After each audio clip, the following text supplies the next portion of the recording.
and she has a social entrepreneurship. So it'll be exciting that she'll be here. Thank you.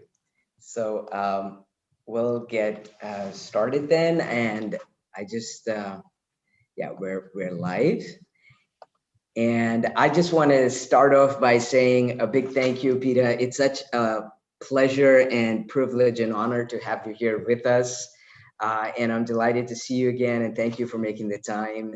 It means the world. I'd like to start by introducing the leadership conversation, which is focused on leadership in media and social entrepreneurship today, together with Peta Milan. Welcome everyone to the Pop Climate Leadership Conversations, a tribute to our chief mentor. This project aims to strengthen youth leadership and explore tactics that empower the youth to take action and tackle the most pressing environmental issues faced globally. We are conducting a series of conversations on leadership strategies, recommendations, reflections, and examples, each focused on a global leadership issue and different pressing environmental topics. This initiative is designed and implemented as a tribute to our chief mentor, late Dr. R.K. Pachauri.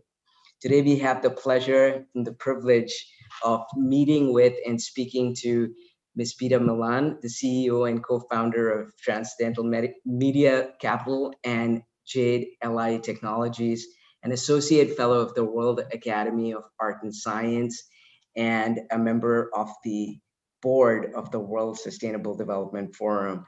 I just want to say a big warm welcome once again.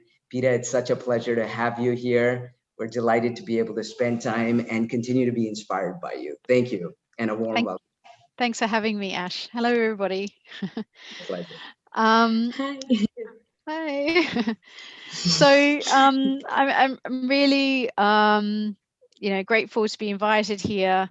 Transcendent Media Capital, in our framework for system-wide impact, focuses on four core quadrants, which is peace, security, and stability, earth, youth, and gender. So obviously to be here to support youth and empower youth is core to our whole vision. So I want to start off with handing over to the youth. Thank you. We're so delighted. Awesome. Thank you so much. Anna. Thank you so much. And thank you also to everyone who's here watching us on YouTube. And I will now go ahead and introduce our guest for the day. Peta Milan is an international speaker, entrepreneur, and award-winning writer and filmmaker. She has decades of experience in management, consulting, and training in leadership roles. She is a founder and CEO of Transcendent Media Capital, director and co-founder of Jade LI Technologies, Associate Fellow of the World Academy of Art and Science, International Board Member of the World Sustainability Forum, and inaugural member of the Future Capital and Council Member of Digital Economists. Thank you so much for joining us today. We're very excited to have you here. And now we will have our first question by our senior mentor, Dr. Ash Pachauri.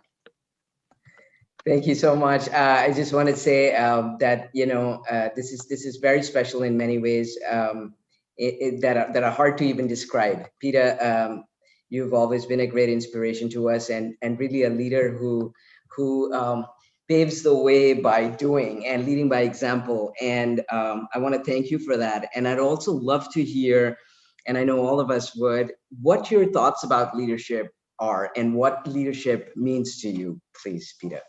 Thank you. Right. So in our practices, we follow what we call regenerative development and design principles. And if you look out into the world right now, the word regenerative is being bandied around a bit similar to how sustainability was in the early 2000s, where it gets a bit greenwashed, but it doesn't really support a lot of action. But what regenerative actually means is that you're grounding yourself in a sense of place. So a place could be your organization, it could be your local community, it could be your country. And then you're focusing on potential. You're anchoring yourself in potential. So what is the potential that is harnessed by our core values or our sense of purpose or our place identity? And then you drill back into the now. Now, part of the problem of why we've led to this great acceleration or the Great Anthropocene, as scientists call it, which is the mass impact on the planet since the 50s, is the old model of economics. And the old model of economics is extractive in nature. So it positions itself around this idea of, I'm an expert, I'm going to come in and tell you what and how we should do things. And then I'm going to do a bunch of stuff and you're just going to do it because I tell you you should. And we're going to get all this value out of this place here, and we're going to extract it and give it to a bunch of beneficial owners that sit somewhere else, maybe shareholders or whatever it is, right? Now that extractive process disconnects us to a number of highly critical things. First, the natural order of things is we are a part of nature. We're not separate and above nature like the old philosophers like Descartes would have us believe. We're part of an integrated web of a natural living system. So our thinking should exist within a living systems framework, which means as leaders, I'm not here to tell anybody how to do stuff. Our youth have a really important advantage. And that is, you all have grown up in a community that's digital, that's highly social in nature, with the development of social media and all of this type of networking opportunities. Now, there's been a lot of not so great stuff that's come out of that, like we'll talk about fake news and different types of things. But the advantage is it gives you an access to potentially networking yourself to key stakeholders, key interested parties in your area of interest, because it's not up to me as an expert to provide everybody with the solutions.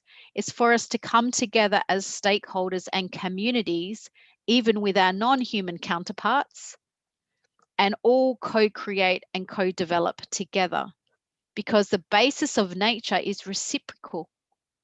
It's not like business would have you think where it's siloed. This is business, this is finance, this is marketing, this is sales.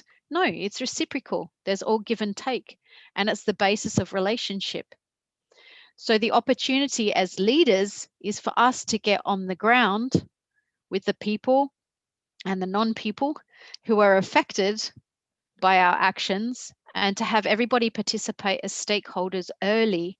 And that as leaders, we just facilitate that process. We facilitate the process of acknowledging what is inherently existing as potential in each of us, what inherently are our core values that drive us, what's our sense of purpose, and then how do we actualize that on the planet? And those solutions come together from the collective. So that's why I say, leadership needs a transformation, because the way it has been done has in the past has led to our current predicament. That's deep, meaningful, and so practical. And you're absolutely right. I mean, this is so true for us to be able to work in a manner where we can co-create, where we can come together, forge that relationship in a way that we can tap a potential and empower the leadership on the ground is critical, rather than the one-way message giving, which has been typically the approach till now. And you're right, there's so many tools that are available to young people today, including social media, which certainly comes with many dimensions. I know you'll touch on many as we go along, but this is a wonderful, powerful, and profound opening to this conversation. So I just want to thank you so much, Peta, for sharing your perspective. And with that, I'll ask Anna to take us through the next parts of this. Of course. Thank you so much. That was a really insightful answer. And now I'm happy to introduce Sofia Lana from Spain, who will be asking the next question. Well, good morning from Spain. It's been a pleasure to listen your words. I think they are very inspired, because I think you said things that all of us have in our minds, like common sense, but the common sense now is the less common of the senses that we say in Spain. Related with the topic you mentioned before, speaking about social media and how important it is, the following question is completely related with it. So I would like to ask you, what role does the media play in creating future leaders? And more specific, how can the media amplify the platforms of leaders? Great. Well, hello, Sophia. Just letting you know I'm your neighbor because I'm sitting next door in Portugal. Yeah, I know. So, yeah, I mean, social media is made complex by the use of these technological algorithms that pose challenges because it sorts through our information to find out what we like and what our preferences are. And then it keeps placing those preferences continuously in front of us. And the problem with that is that we stop seeing other perspectives and we start to be fooled and thinking that what we're seeing presented to us is a reflection of the world. And it's not. It's a reflection of the algorithms that social media has decided or calculated that are our set of preferences. And so the problem with that is it limits our ability to think critically.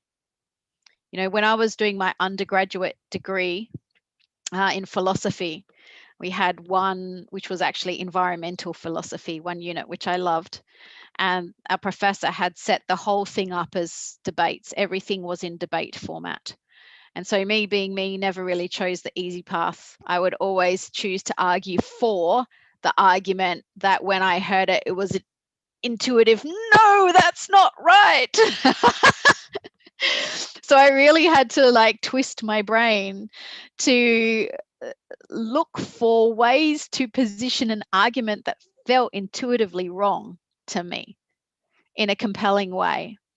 And the thing that was really interesting for me to learn in that process was that there's really compelling arguments from whichever perspective you're looking at. There's enough data, there's enough research, there's enough stuff in the world for you to build a compelling argument for anything, right?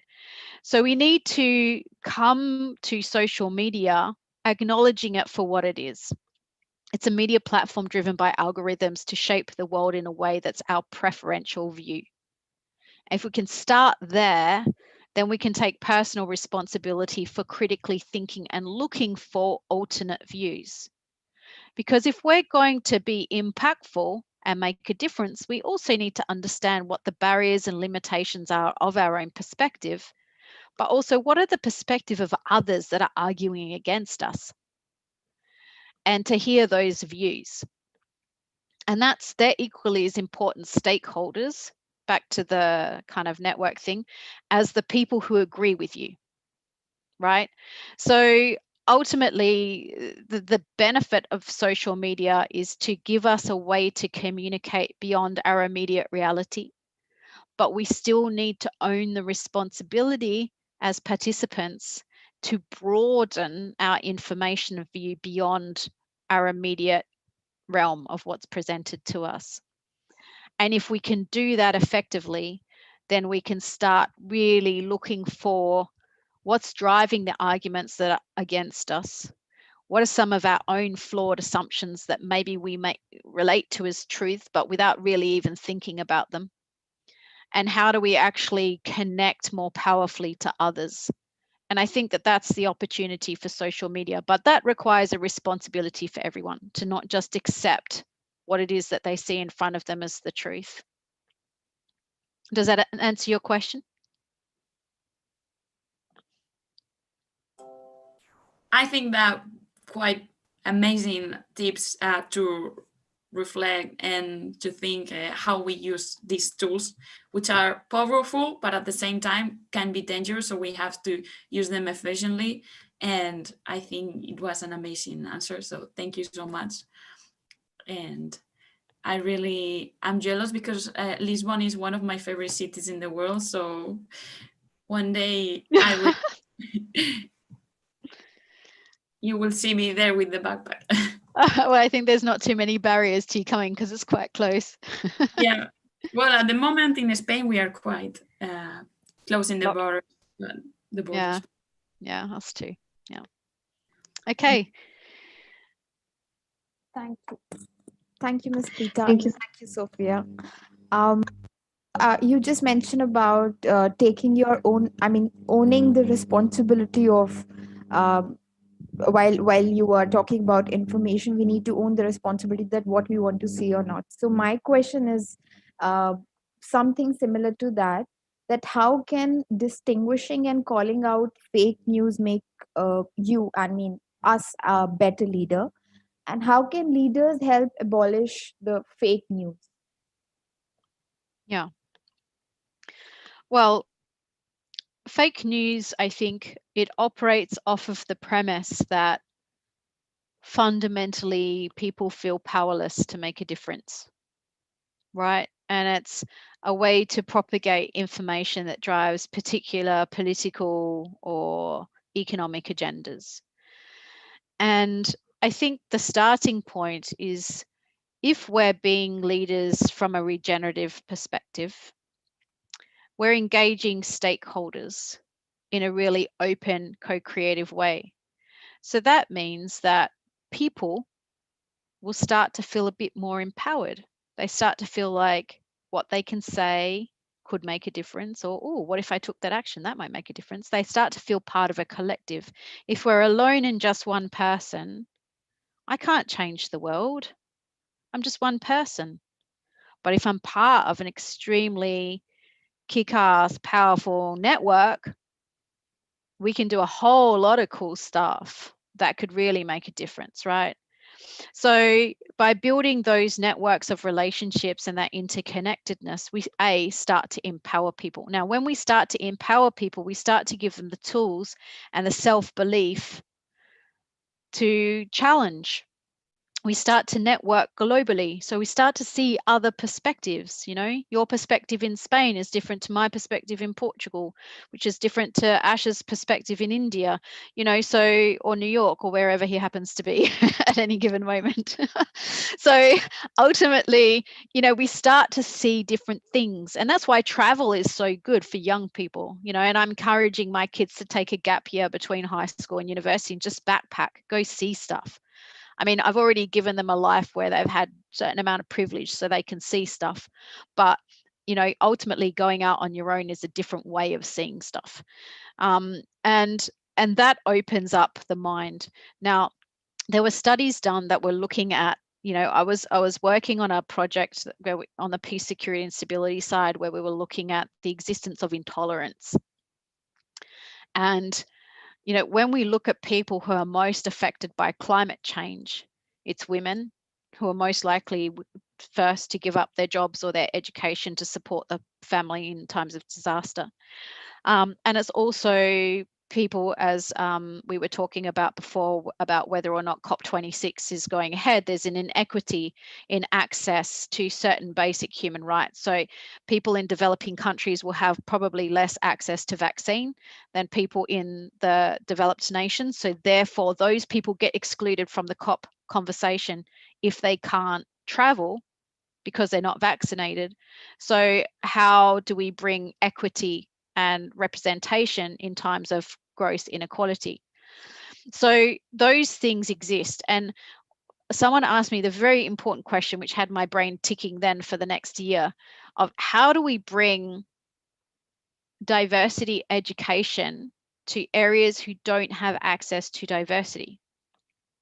So normally it's the lower socioeconomic areas who don't have access to diversity in many places, not all places, but in many places. So if we look at, you know, some of the towns in Wales that used to be all white mining communities, and then the mining ended and the towns became more economically impoverished, those kids can't travel, right? If we look at the same place in the Midwest of the USA, some of those folks have never even left their state, and they're mostly all white communities, right? And it also goes for the same for people who live in northern Thailand, where I used to live in Chiang Mai. Most of them are northern Thai people, and they have a terrible racism against people who are black, you know. So it doesn't matter where you're coming from there's always some kind of us and them conversation. So we're looking at strategies to bring diversity education into communities that don't have access to diversity, because the research showed us that those who don't have access to diversity are less supportive of diversity. So highly diverse communities are more likely to support diversity. So then how do we get people accepting of diversity when there is none in their local community, right? So then we had to start innovating around that. So it's a good metaphor for, you know, really looking at if we can empower people first, get people working together as a collective that are driven by a shared purpose, then you're actually going to reduce the power of fake news, because they won't sell it if we're not willing to buy it. And I think that's the thing we have to remember. The more we're willing to buy it, the more they sell it. And, you know, in our treatment of fake news, what's considered a success on social is number of shares, number of likes, number of comments. So if we're sharing into our big network something that's fake or ridiculous, we're actually helping it succeed, right? So it's better not to share it, but to comment on the issue. So we also need to be mindful of how we're working into the algorithm mechanics, and with our best intentions, not supporting the propagation of more stuff like that. You know, so we also need to be mindful of the mechanics of how those things work, so that we can make a statement against the thing that we think is, you know, propagating inequality or injustice, without actually giving it the good results it wants by spreading it. So I think that's also something that's important to remember. So does that, I know I went a little bit around the mulberry bush, but does that answer your question, Trisha? Yeah, absolutely. I think it was it opened up so many thoughts in my mind. You gave us so many tools, actually practical tools which we should apply, and also that we should have some self control as young people to I mean, when we are surfing around social media, because I think without self control we do all these activities. And also the importance of traveling, and the diversity, and the I mean, putting diversity in the education system. I think you brought together so many points which was so important, and will give like a capsule to each one of us and all the people who will be listening to think about it and to try and inculcate in their life. So thank you so much. Pleasure. Thank you so much. These answers have been really, really amazing. And so I was going to focus my question on social entrepreneurship, but I also want to ask, now that we're speaking about media, what your perspective is on cancel culture and this very common practice where people only look at maybe one argument and directly discard it. And then my other question would be, what would be your advice for people who are looking to go into social entrepreneurship? Yeah. So, I mean, this is also where a lot of social inequality exists, is in our education system and the quality of education. So there are many countries that are still driving curriculums that are based on rote learning and regurgitation of facts, not developing the ability to think critically or to build arguments or any of this type of thing. And when we're looking at the future of technology and how technology is moving, because remember, I've built also a technology company, we're looking at the amalgamation of data and the formulation of analysis based on preset algorithms as future work that's no longer going to be human driven, right? So education systems that are teaching kids just to rote learn and regurgitate facts, they're not actually training their kids for the future. The future is going to be around kids who can, young adults who can problem solve, who can think critically, who can be entrepreneurial, who can think outside the square, who can understand differentiation strategies, who can delve into complexity and make sense of the complexity in ways that we can then take action upon without oversimplifying, right? So there's all of these different types of skill sets that we need to equip ourselves with as young adults if we want to be able to make a difference and not make ourselves obsolete. So I think that's unfortunate, given that there are still so many countries that propagate this kind of rote learning, the 3 R's, arithmetic, writing, reading, as the only mechanism for learning. So the opportunity for us as leaders is to engage more people in our communities that can participate in challenging the status quo, looking for different arguments, building communities of innovation is what I call them, so that we can actually start working as small communities, small working groups around solving particular challenges that sit as a node within a network of other communities of innovation working to help transform a system. So ultimately, I think that that's our responsibility as leaders, is to engage as many people as we can in the network and to support them as well as ourselves, because it's always self first, right? The rigor of self, bringing that critical thinking capability to the conversation, not just accepting everything that the person tells you. You know, I'm really happy if any of you are to say, look, I think that what you've said is interesting, but I think you've missed this point, or what about that, or you haven't thought of this. And in all of my companies, I try to support our teams to have an open and honest culture where they can speak up if something's not right, if they can speak up if they see a different perspective that other people didn't. So we really want to create these flat structures that are more community-driven participation, so that people can actually debate, because debate's not a dirty word here. You know, you don't have to agree with me for me to like you or for me to respect you, right? Let's enable the debate and the discussion, because it's out of there that we can recognize the participation, not everybody getting into a room together and just agreeing and nodding. So that's my attempt to answer that bit of the question. Could you tell me, you were talking about social entrepreneurship as the next thing, right? Yeah, exactly. So your advice. Yeah. So, you know, for me, I don't love the term social entrepreneurship, because the reason is that it breaks off entrepreneurship into a different segment of something that's supposed to be socially impactful. But I think all entrepreneurship should be, right? It's like a company doesn't exist without people. A company is inherently social. So all entrepreneurship is social. The difference is, do we see impact beyond our own immediate reality and preferences and self-interest? Or do we extend our stakeholder network out beyond our immediate reality into the broader ecosystem? And I think that's the question. And entrepreneurship for me is about, what am I fundamentally passionate about?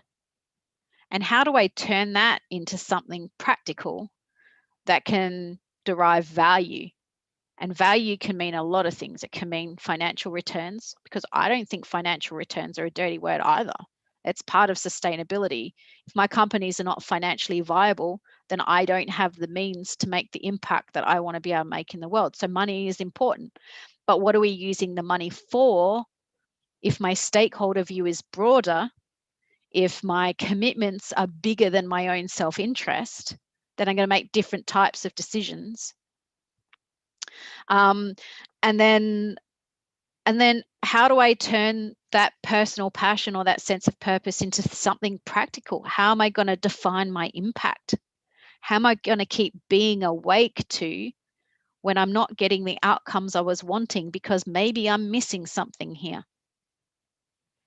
You know, I've had this kind of wonderful experience of learning in my life where I used to get criticized a lot by my family, particularly my mother. She always used these kind of passive aggressive put downs where she was like, oh, it's nothing like having stretch targets, or I love that you're a dreamer. You know, she would always put everything on my bigness into something that wasn't in the now or wasn't real.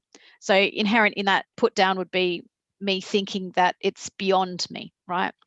So as I went through kind of developing my own sense of identity and who I wanted to be, which is an active process of creation, I have to say. So create big, guys. Whoever you're going to be, create big. Then I learned that, you know, if I wanted to become a writer, right? And I'd studied at university philosophy and literature in my undergraduate degree, and then I did an MBA, so my trajectory took me into business, but I always wanted to write. So I developed an idea for a book, and then I shopped it around like to some co-authors. I had one co-author, it didn't quite work out, so then I had to make the decision to take it somewhere else. It wasn't quite working out there. I wasn't getting the attention because I'm not a published author yet. But I'm like, it's okay. I'm a writer. It's in my sense. So it will arrive. And then out of nowhere, I got to ask a book chapter by the pioneer of extinction accounting framework, Jill Atkins, for a regenerative approach to biodiversity and extinction accounting, which is going to be published by Routledge. So I got to write not only something meaningful to me, but something that was with an incredible collective of people who I highly respect. And then the next step might be I write something by myself, or I write something with somebody else. But if it's inherently in you, it will happen. It's like you commit. And it's funny because I work with software developers. So sometimes they're like, there's this process where you got to like take it off to the side, do a proof of concept, have a test, have a try, see if it works out, and then take it to the market. And I'm like, I don't work like that. I'm in, boots and all, this is happening, and I have no bloomin' idea how, but this is the commitment, and the path will reveal itself. And it invariably does, right? I made a commitment to wanting to work in Dubai with their commitment to sustainability and regeneration, and then I get contacted by folks in Dubai just out of nowhere. I didn't put that there. I didn't contact that person directly. So if you make that big, bold commitment, and sometimes you know it because I can feel it in my cells. Like that's how deep I feel it. Like this is happening. And then I just got to let it go. Because the moment we get attached to it has to be like this in this time frame, this way, with these people, then we shut all that creative space down. So once you make that big bold commitment, then you let it go. And then what you need will always show up. Maybe not in your impatient time frame. I have very many impatient time frames.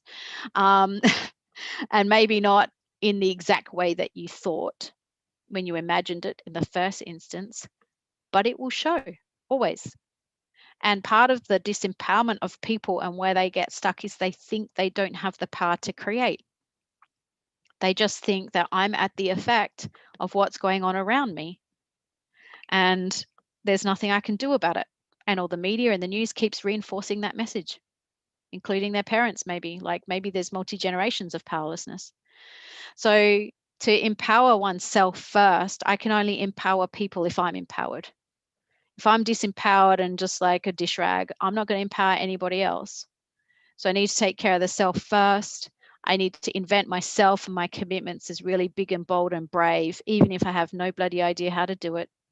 And then I put it out there, and then what happens, happens. And it's normally taking me in the direct path that I need to be. Sometimes very different to how I thought in the beginning, but where I need to be nevertheless. And I just keep trusting that process over and over again.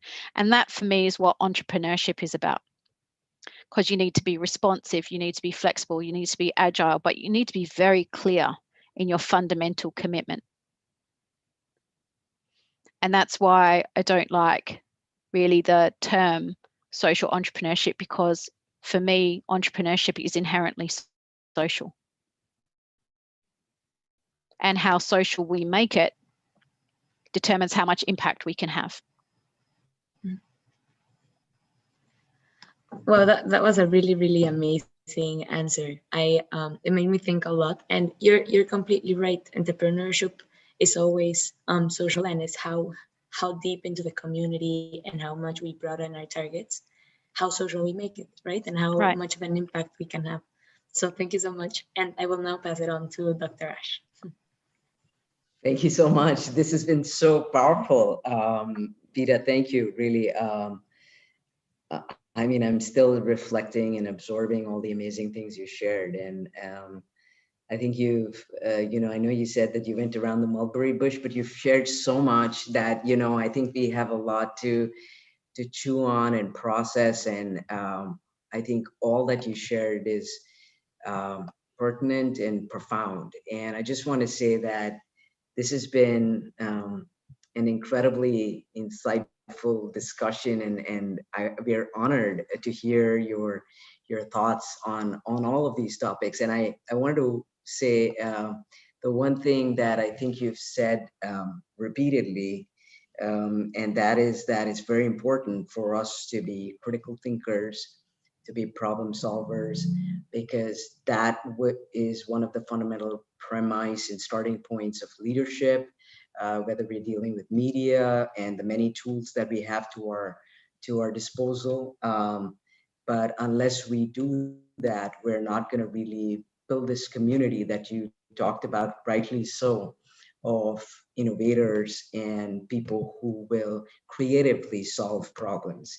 And we've just got to depart from where we've been to living in the world that we have to live in today. And the only way to do it is to be able to empower ourselves and our communities, and to tap into the potential that exists. And I think that it's really a very, very powerful idea. I'd love to hear any additional thoughts you might have for us, Peta, also on issues of gender and leadership, if there are any, as we sort of near the close of this discussion. But I'd love to hear any additional thoughts you might have for us.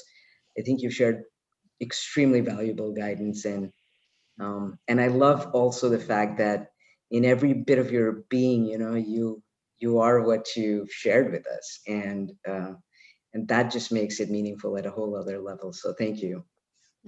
Thanks. Thank you. So final thoughts. Gender. Well, we've come some way, but there's still a long way to go. If we look at the venture capital funding around the world, in Q3 of last year, I think out of the US, it was the biggest VC funding quarter of the past 3 years. And of that total funding, women-led ventures only got 3%. Also, if we look at startup accelerators, the recent statistics show that for every dollar of equity that women get, men get 2.6. And that accelerators are actually better at supporting women with debt structures rather than equity structures. So accelerators are unintentionally creating a gender gap there too. And also, we can see that we're still only like 7% leadership at like corporate board levels and policy making positions, etc.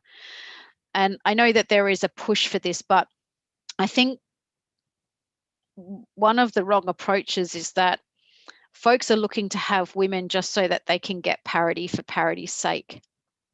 I think that there are fundamental differences in the thinking and in the conditioning of men and women, rightly or wrongly, through our social structuring as we grow up, as in certain gender roles that give men value and women value, and men limitations and women limitations. So one of the women limitations is that we always tend to have self-value issues and underestimate our ability and feel like things are too big for us.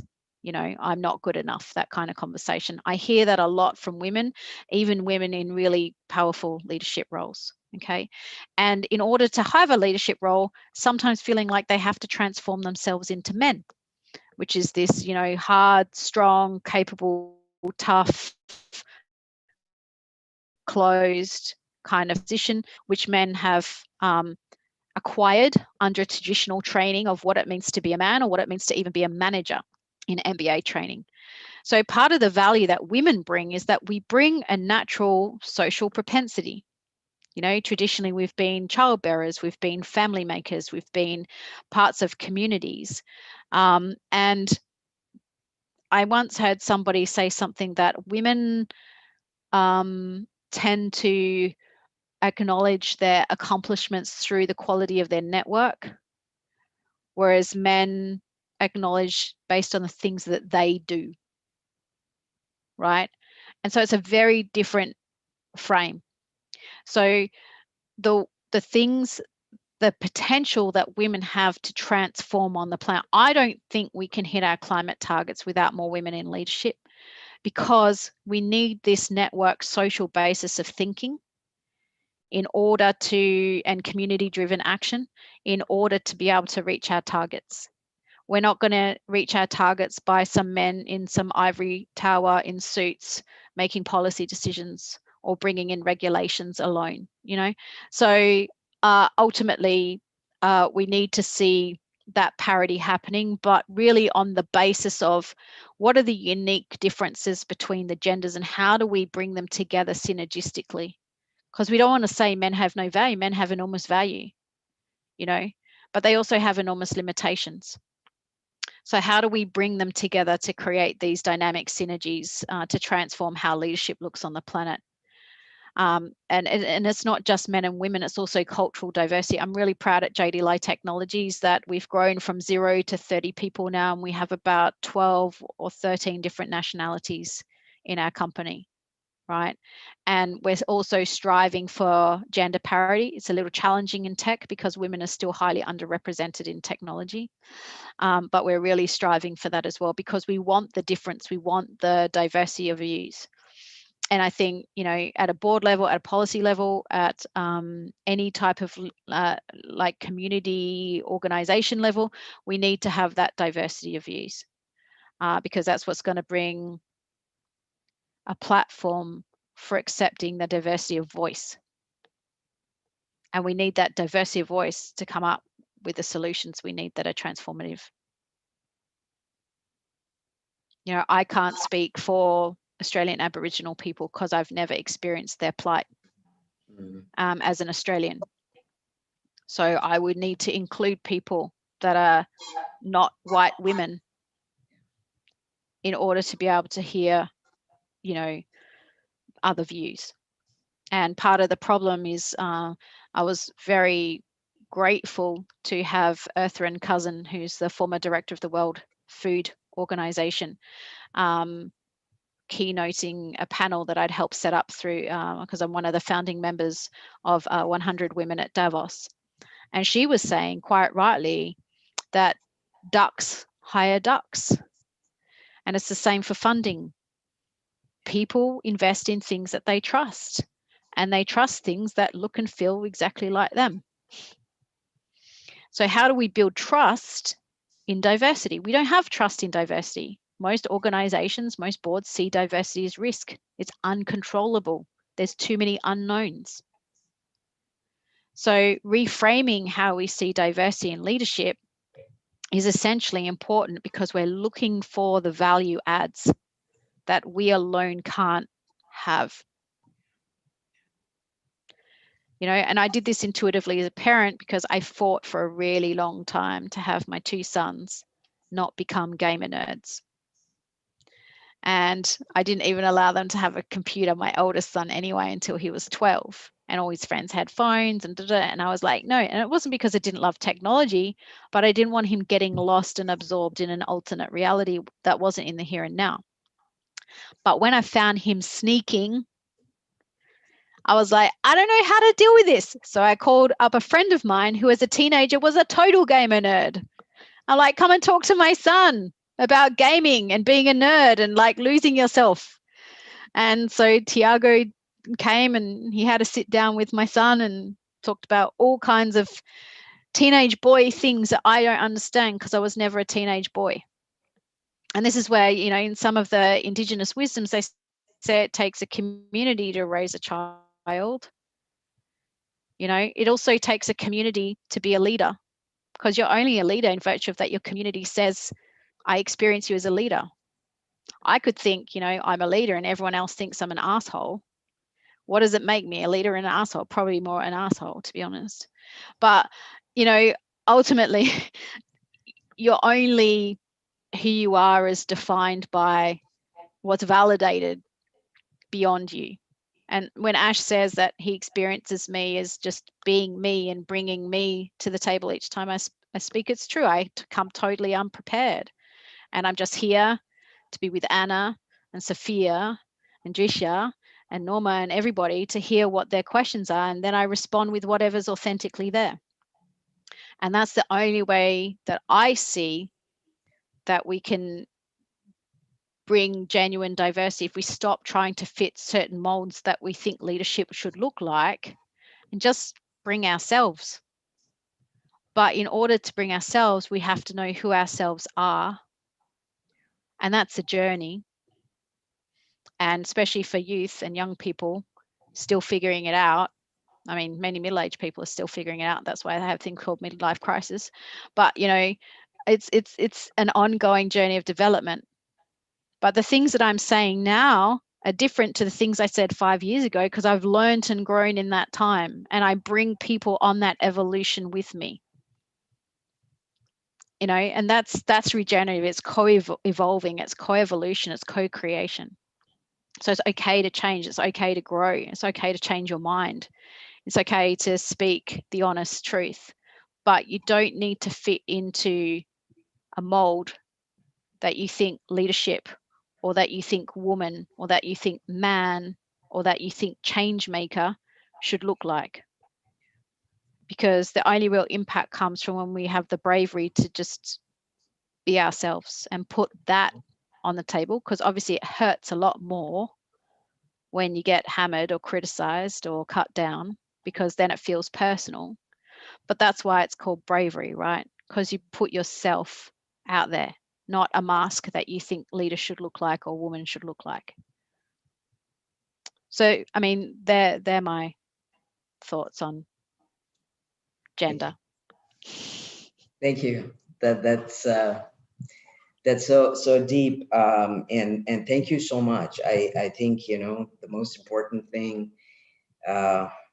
again, that I walk away from here in takeaway is that, you know, you're really a living example of that, and it's about being who you are, being the truth, being strong and brave about it, and not feeling one has to fit, and in fact to move away from that, because oftentimes that's just what has limited us, and that's why we're still where we are, and we're you know, trying to achieve the goals that we've set out to achieve as far as sustainable development, climate action, and all the rest of it, but we can't seem to get past, and it is about opening up our minds and our hearts and just being ready to be ourselves and be bold in it. And I just want to thank you once again, Peter, because you know, you're a living testimony, frankly, to a lot of things. And I know I've had the pleasure and privilege of listening to you in different fora, and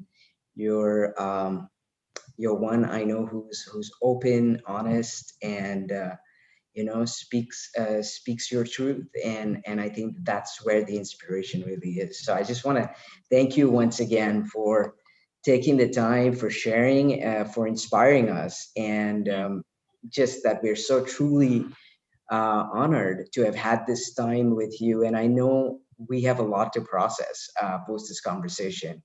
And I'm going to be listening. Do I have time to make one more comment on something you just said, Ash? Because I think it's important, particularly for our youth leaders. Like, you mentioned the importance of not fitting in. And, you know, as a teenager growing up, I never felt like I fit in. I wasn't someone who was highly social at school that felt like I had a lot of friends. I felt misunderstood. It was really kind of difficult for me for a number of years, and I kind of dabbled in drugs and alcohol and different types of, you know, escape mechanisms.